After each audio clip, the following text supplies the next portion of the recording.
In this video you will see how to add column in existing table in Word.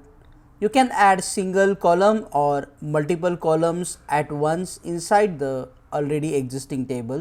There are two methods. In the first method, you can just click inside the cell and then you will see here the option of table layout in the ribbon.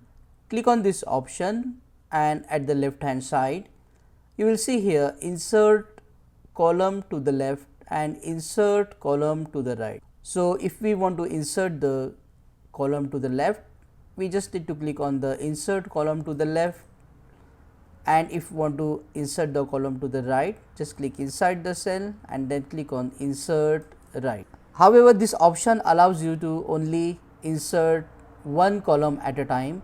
If you want to insert multiple columns, let us say for example 3 columns, then you need to select the 3 columns inside the existing table, then go to table layout tab, and if you now click on insert left, 3 columns will be inserted.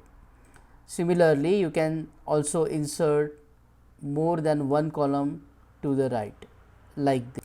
The fastest way to insert column in existing table is to right click inside the cell, and here you will see the option of insert and the same option of insert column to left and right are also available here.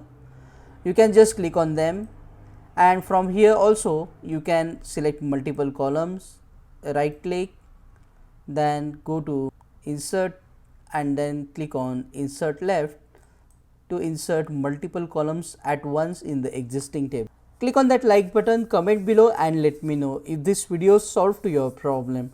And don't forget to check out these useful videos if you want to learn more about Microsoft tables. See you again in the next one.